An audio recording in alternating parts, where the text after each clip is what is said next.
Ողջույն 24 TV-ին շարունակում է աշխատանքը, տաղավարում այսօր իմ հյուրն է Հայ կառուցողական կուսակցության նախագահ Անդրեաս Ղուկասյանը։ Բարև ձեզ, պարոն Ղուկասյան, շնորհակալ եմ մեզ ընկալվելու համար։ Ադրբեջանը շարունակում է միջամտել Հայաստանի ներքին ու արտաքին հարցերին, հիմա էլ խոսում են այն մասին, որ Թրամփի ուղու մեջ պետք է Եվրամիությունը ներգրավվածություն ունենա, ասում են, որ Հայաստան-Եվրամիություն փաստաթղթերում այդ մասին հիշատակում չկա եւ ընդգծում են, որ իբրև թե դա հարցեր է առաջացնելու հետո Վաշինգտոնում։ Ինչու են նրանք այդքան ցանկանում, որ Եվրամիությունը ներկալնի Թրամփի ուղում եւ ինչ նպատակներ ունեն։ Կարծիքով հակառակը այդ հայտարարությունը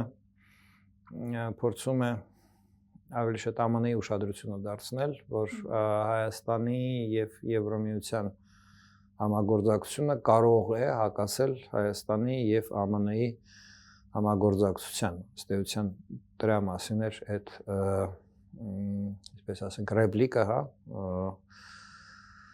Ադրբեջանի արտգործնախարարի, եթե չեմ սխալվում։ Առհասարակ Ադրբեջանը դեմ է, որպեսզի Հայաստանը անդամակցի Եվրամիությանը եւ դեմ է Հայաստանի Եվրամիության հետ համագործակցության ընդլայնման, ցանկացած դրսևորման, դեմ է եվրոպական դիտորդների շփման գծում տեղակայմանը։ Այսինքն այստեղ այսպիսի տենց կայուն քաղաքականություն կա Ադրբեջանի կողմից եւ Թուրքիայի կողմից հավանաբար, որ այդ երկու պետությունները ամեն կերպ փորձում են Հայաստանի իշխանություններին այդ իրենց անհամաձայնությունը մատուցել, որ դեպի Եվրամիության ուղու վրա իրենք դրան հակառակ դիրք ունեն եւ դրան հակադարձ գործողություններ են անելու։ Բայց ամեն դեպքում իրենք ցանկանում են, որ ներգրավվածություն ունենա Եվրամիությունը եւ այդ մասին ավելի վաղել էին նշել։ Ես չեմ կարծում, որ այդպիսի տեսեք, հակասությունը ստեղ նրանում է, որ Ադրբեջանը ունի կախվածություն Եվրամիությունից։ Իր տնտեսական, այսպես ասած, կախվածությունը Եվրամիությունից հսկայական է, բայց եւ մեկտեղ, ինչպես ասացի, իրենց համար ամենամեծ, այսպես ասած, մարտահրավերը, որը որ աշխարհքաղաքական կարող է լինել, դա Հայաստանի անդամությունն է Եվրամիության։ Եվ Թուրքիայի համար դա մարտահրավեր է եւ Ադրբեջանի համար։ Դե հասկանալի է իմ կարծիքով Հայաստանի Եվրամիության անդամության դեպքում Թուրքիան չի կարող այսպես սակարկել այդ թուրքական սահմանի բացման հարցերում։ Եվ հասկանալի է, որ եթե Հայաստանը ձայնի իրավունք ստացավ Եվրամիության ներսում, Ադրբեջանի համար եւս վատ հետևանքներ կարող են լինել, ավելի կոշտ, այսպես ասած, ձայն կհնչի Ադրբեջանի դեմ Եվրամիության կազմում, դա իրենք հավանաբար պիտի տրամաբանորեն։ Բայց նաև իրենք հասկանում են, որ դա երկարատև գործընթաց է, այնպես չի, որ մոտակա 1-2-3 տարում գնալու է Հայաստանը։ Իրենք հույս ունեն, որ դա երկարատև գործընթաց է, հույս ունեն, որ Հայաստանի իշխանությունները իրականում այդպիսի նպատակներ չունեն, միգուցե եւ համոզմունք ունեն այդպիսի, որովհետեւ սերտորեն համագործակցում են Հայաստանի ղեկավարության հետ, եւ դա այսպես դասական դասավորություն է, ընտրություններից ընդառաջ Հայաստանի իշխանությունները միշտ փորձում են այսպես եվրոպական ինչ-որ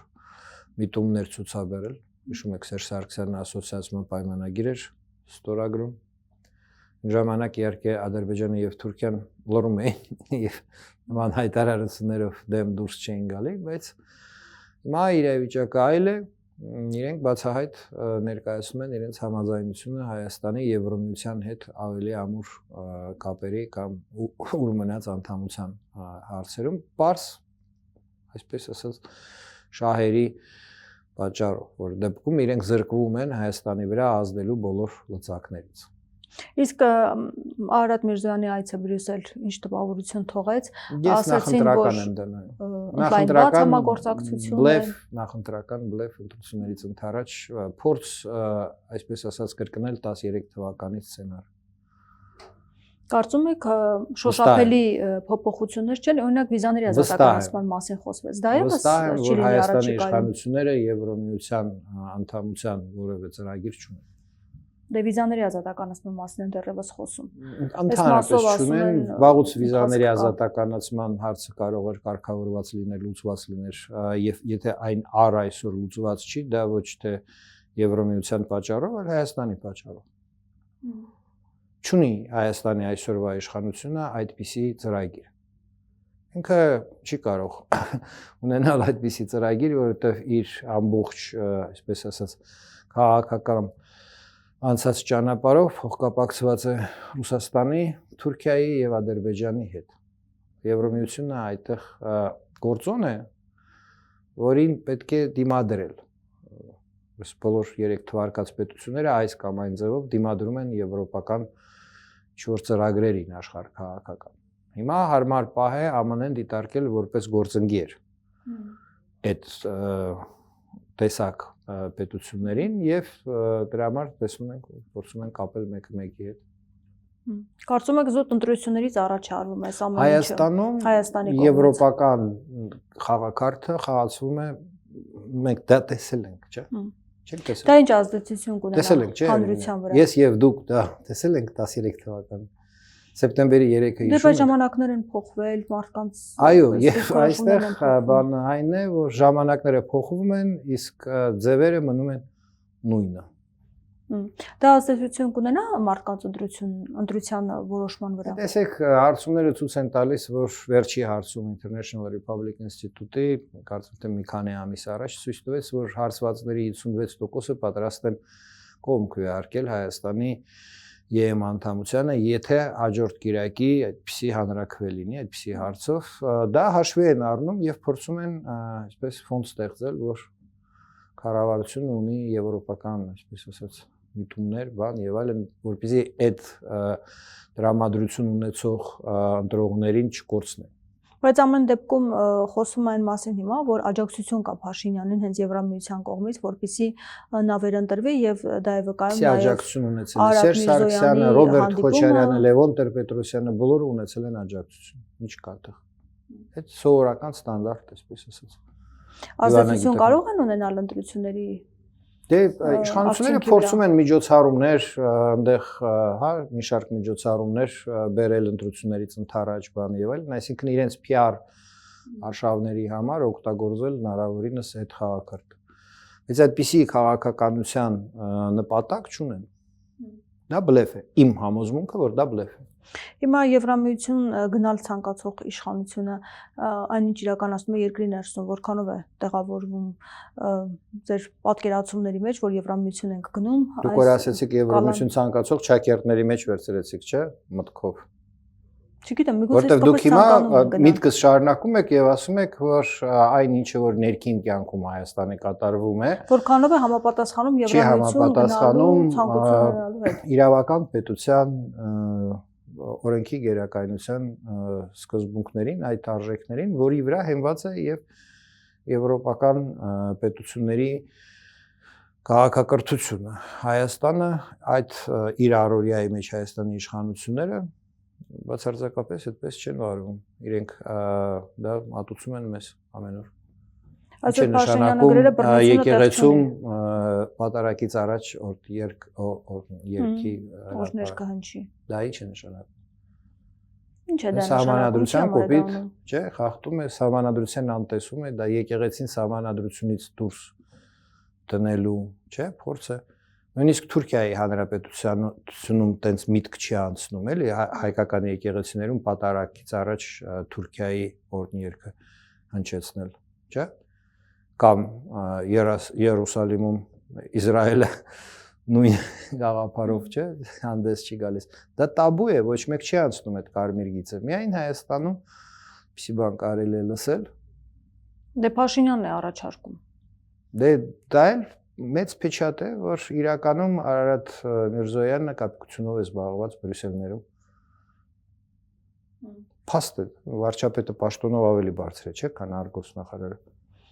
Հիմա ինչու է ուզում։ Եթե վարչապետը արհամարում է երկրի սահմանադրությունը ամեն օր տարբեր առիթներով, ինչ եվրոպական ուղղության, ինչ եվրոպական քաղաքականության մասին կարելի է խոսել։ Անկախ նրանից ինչ առիթներով է դա անում, ինչպես է պատճառաբանում, դա պես ասած քաղաքակրթական առումով այլ տիրույթում է։ Դա Տաջիկստան, ԵԱՀԿ, այդ ԵԱՏՄ, այդ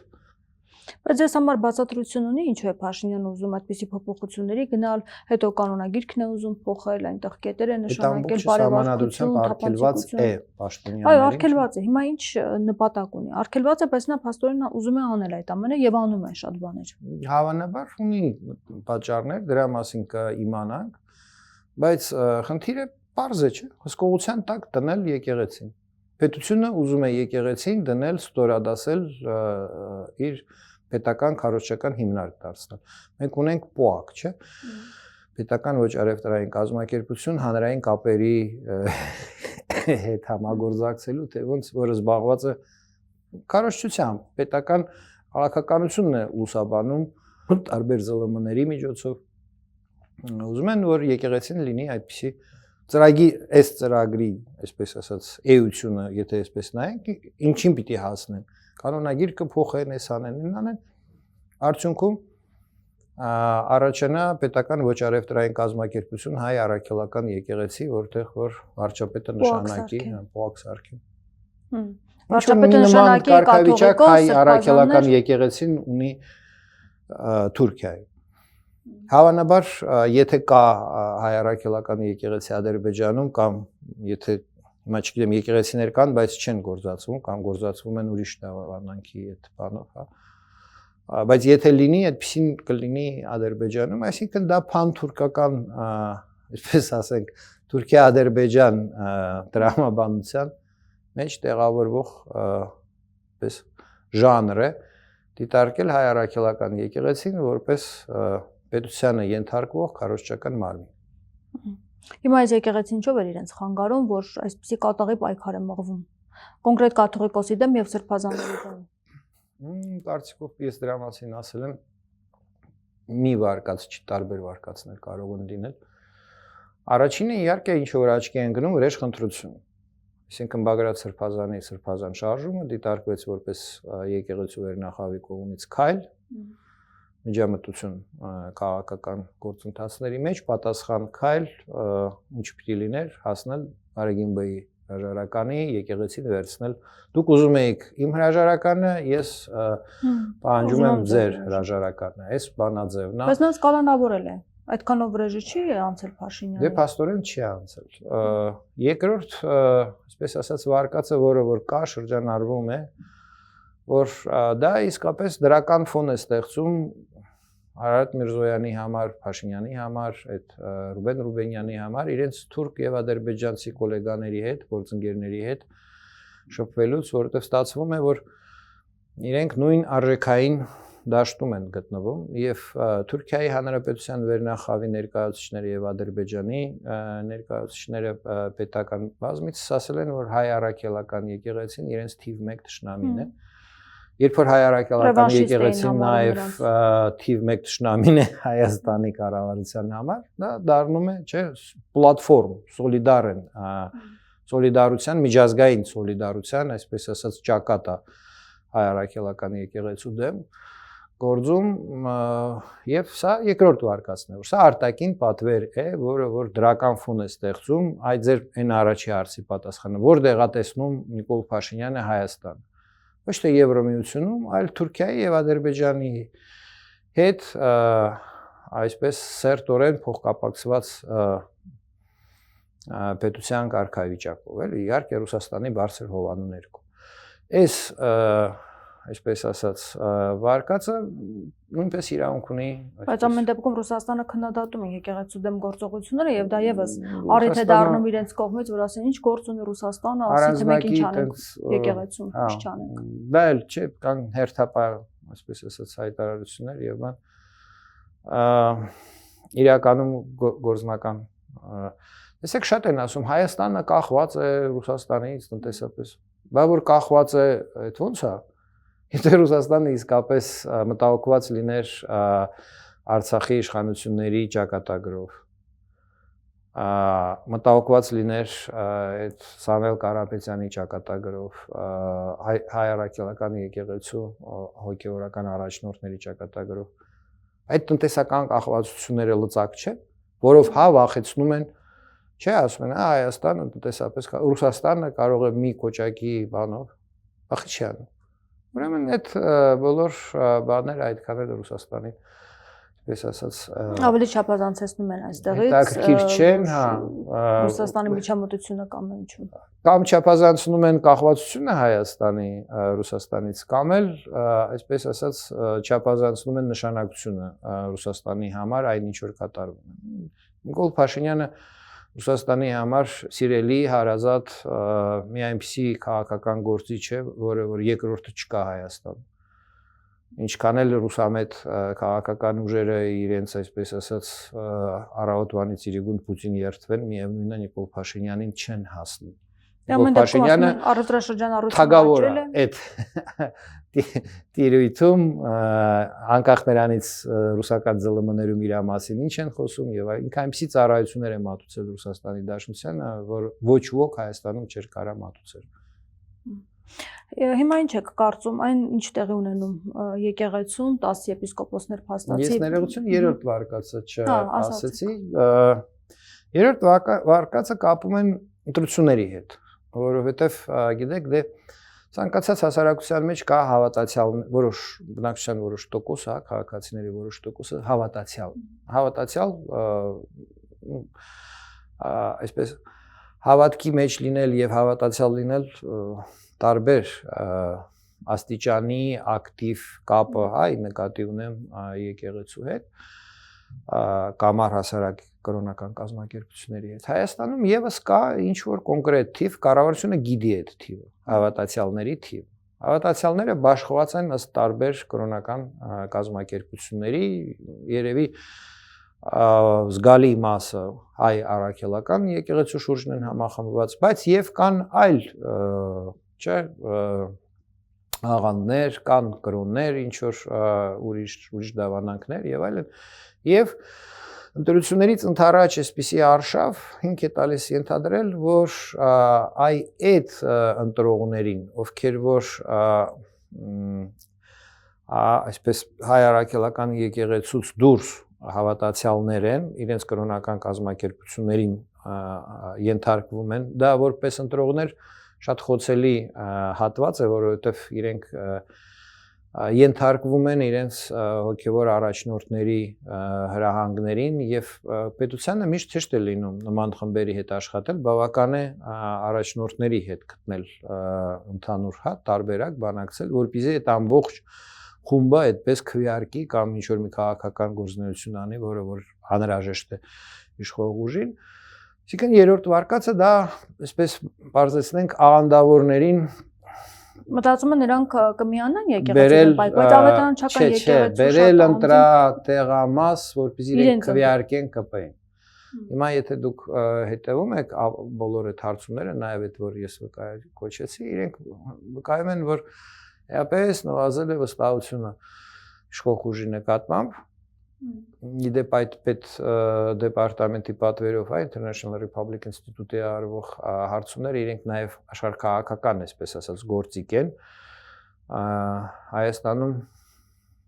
իմ կարծիքով չկա վստահություն կենտրոնական ընտրական հանձնաժողովի նկատմամբ, ընտրական համակարգի նկատմամբ եւ այդ հարցումները, այսպես կարծես, սահմանում են պատալոգ, ինչի որքանից ավել եթե ընտրությունների արդյունքը լինի, դա արդեն հարց կառաջացնի ինչի այդ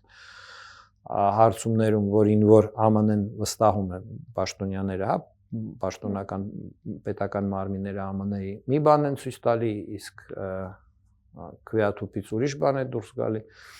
Դա այսպես ասած ժողովրդական լեզվով ասած թեմա է։ Եվ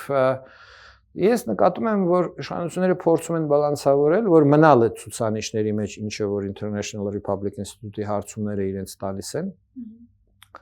բայց եւ ձգտում ունեն վերարտադրվելու։ Նա մենք լսել ենք, որ իրենք մտադիր են հաջորդ խորհրդարանում կոալիցիոն կառավարություն ունենալ, հավանաբար նկատի ունեն հանրապետություն կուսակցությունը եւ այդ իր համախոհ Բայց արդյոք նրանք այդքան ձայն կհավաքեն։ Եկեք ենթադրությունների Որովհետեւ աղաշապատում Գյումրիում չստացան այդ։ Չընկնենք, հա, բայց կառավարության իշխող ուժի հաշվարկը դա է մեկ եւ երկրորդը իրեն հարկավոր է քերել, այսպես ասած, տարբեր սեգմենտներից ընտրողներ, իրենք այսպես, ժամանակակից քաղ տեխնոլոգիաները արդեն վաղուց սեգմենտավորված են աշխատում հանրության հետ, ամեն մի, այսպես ասած, սոցիալական խումբը հայտնաբերելով, ուսումնասիրելով եւ հասկանալով ինչպես իրեն կարելի է ցանկացած այն արդյունքի բերել, ինչը որ ցանկանում են։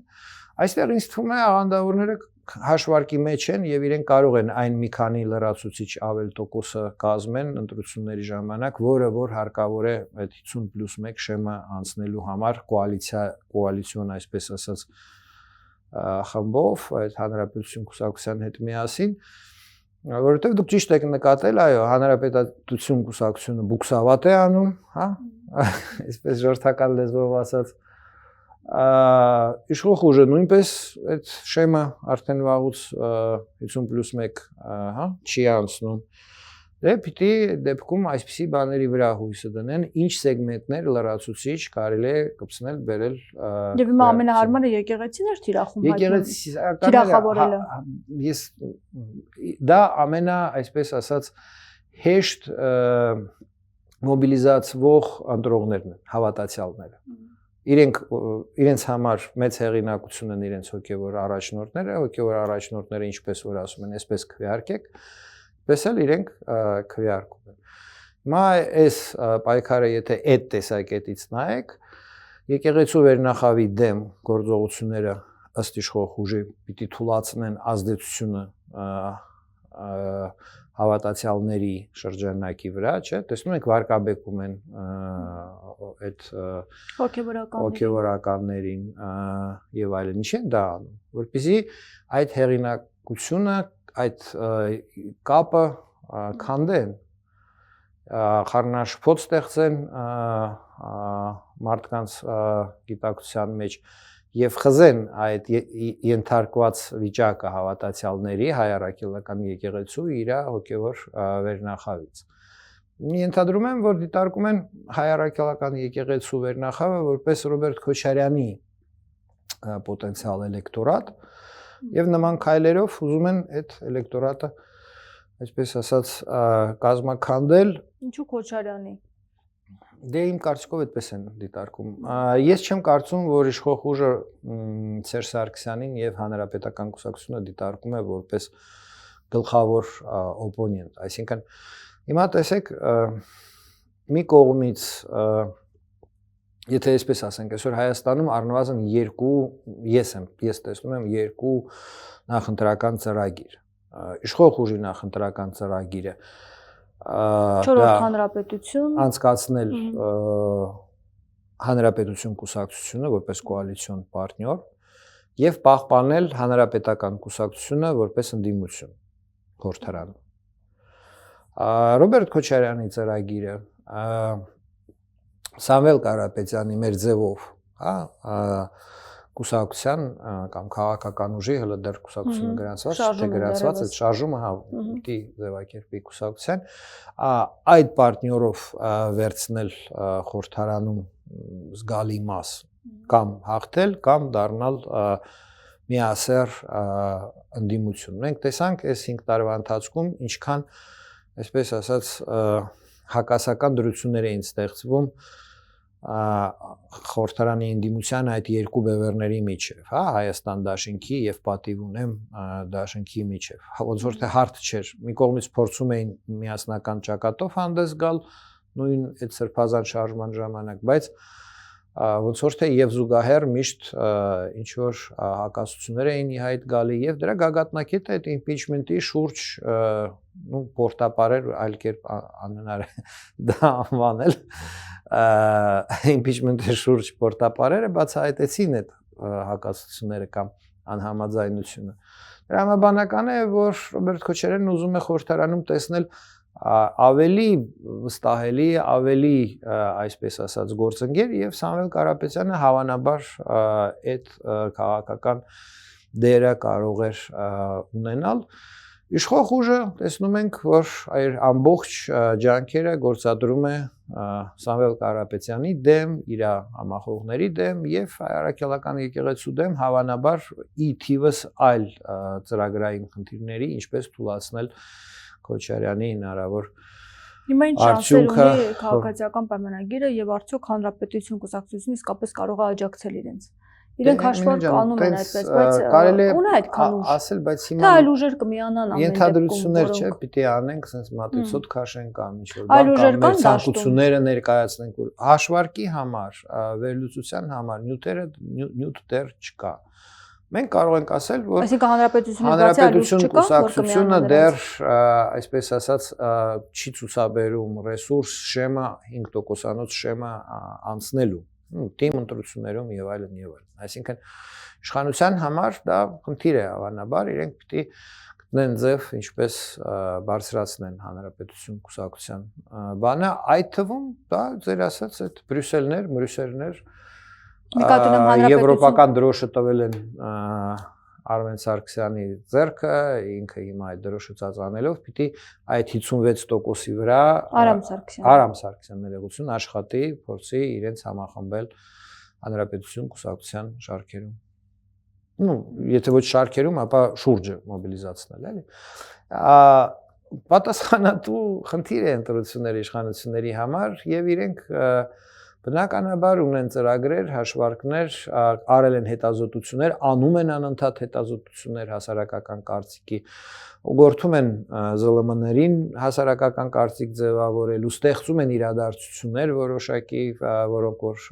դառնում են տևական ժամանակ քննարկման առարկա եւ դա ազդում է հանրային կարծիքի վրա։ Պրովոկատիվ հայտարարությունները տեսնում եք ինչքան շատ են, օրինակ այդ օրնի երկի վերաբերյալ հայտարարությունը ակնհայտ պրովոկատիվ հայտարարություն է, պարզ է, որ այսպես ասած ասում են այսպեսի հայտարարություններ Սահմանադրական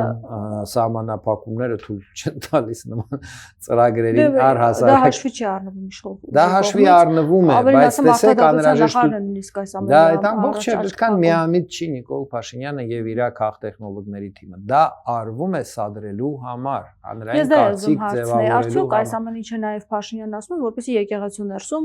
տարակարծություններ լինեն, վեճեր լինեն, անհամաձայնություն հայտնեն, անընդհատ, այսինքն լարված մթնոլորտով վեճերը բորբոքվի ներսում։ Մի թողեք վերջնական նպատակը։ Վերջնական նպատակը Փաշինյանի համար վերարտադրվելն է, բնական չէ, քաղաքական ցանկությունը։ Իսկ ինչպես դրան հասնել։ Ինչպես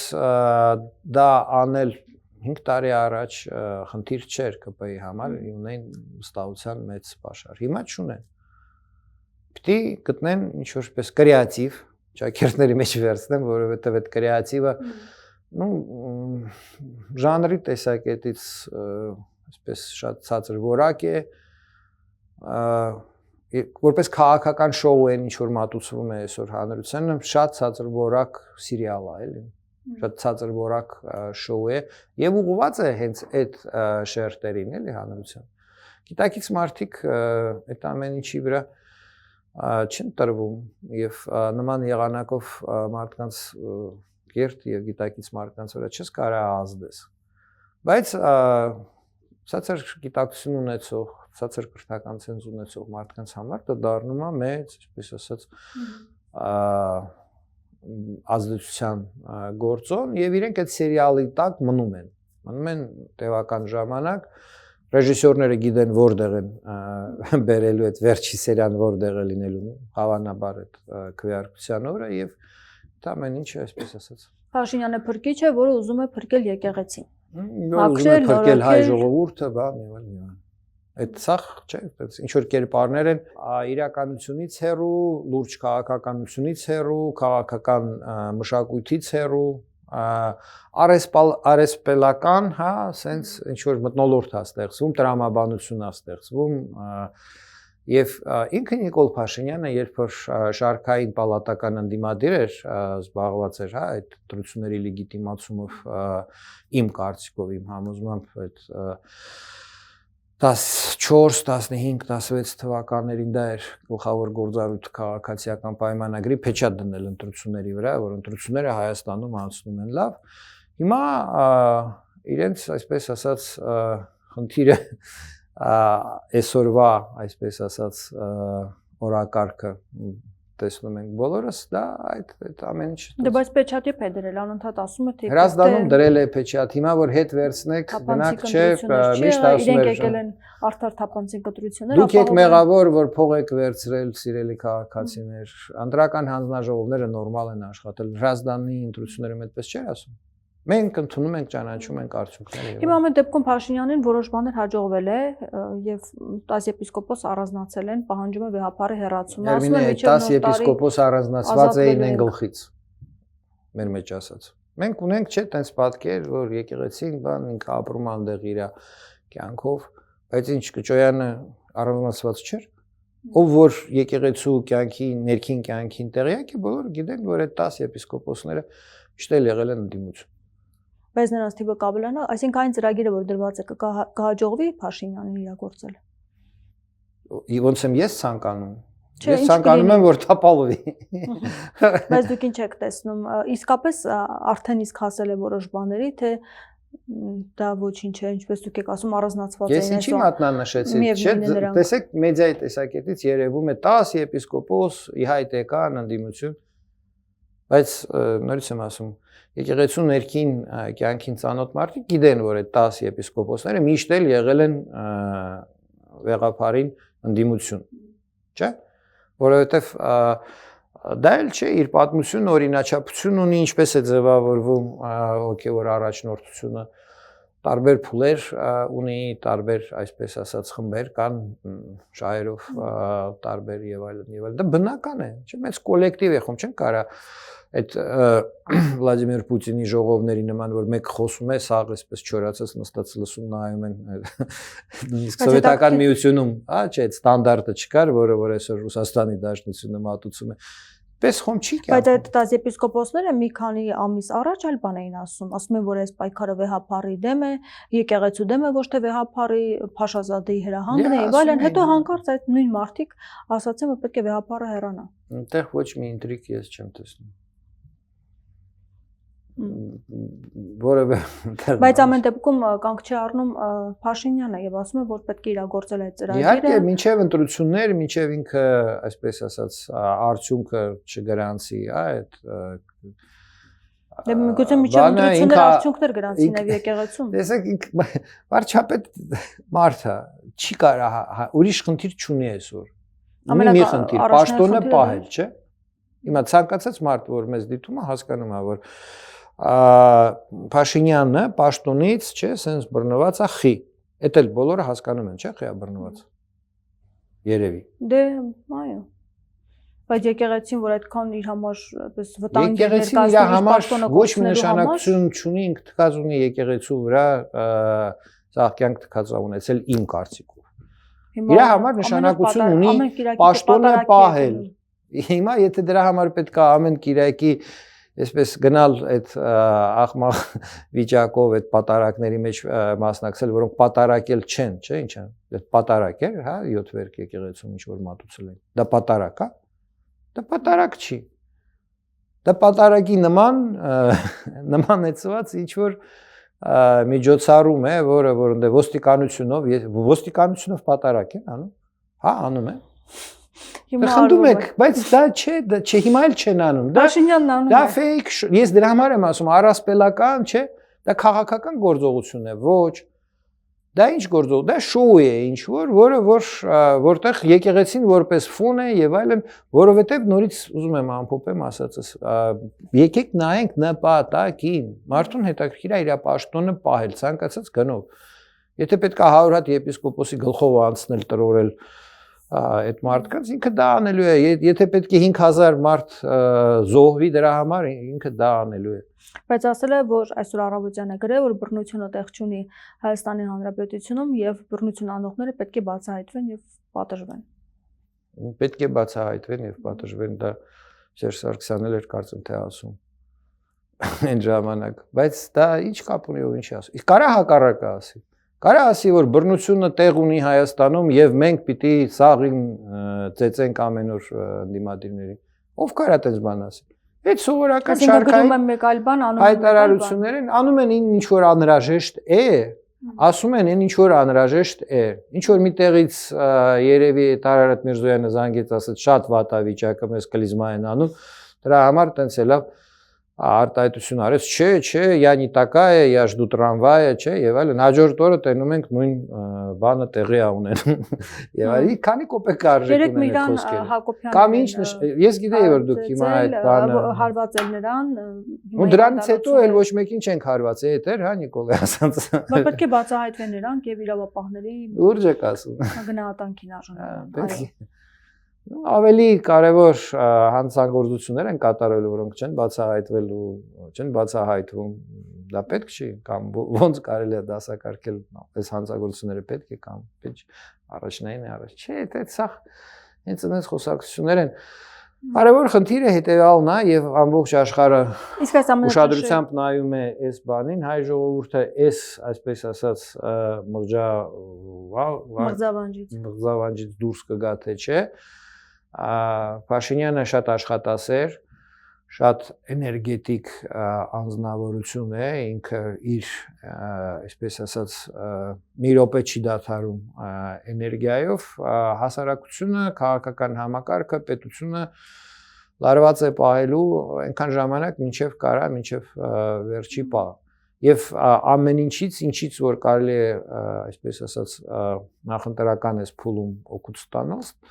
ստանալու է։ Իրա ձգտումը, իրա մոտիվացիան այսօր ամենաբարձրն է։ Օրինակ Արարատ Միրզոյանը չունի այդ մոտիվացիան։ Կամ Ալեն Սիմոնյանը չունի այդ մոտիվացիան։ Իրենք եթե նույնիսկ այդ առօրյա վարկի մեջ այսպես դիտարկեք իրենց, էլի այն կերած խմած կատուների նման այդ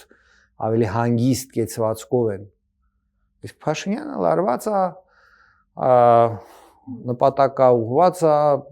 նպատակին հասնելու այդ էներգիան ունի, բոլորին այդ էներգիայով իր շուրջը վարակում է, գնալ, անել, հասնել մինչև վերջ եւ այլն եւ այլն։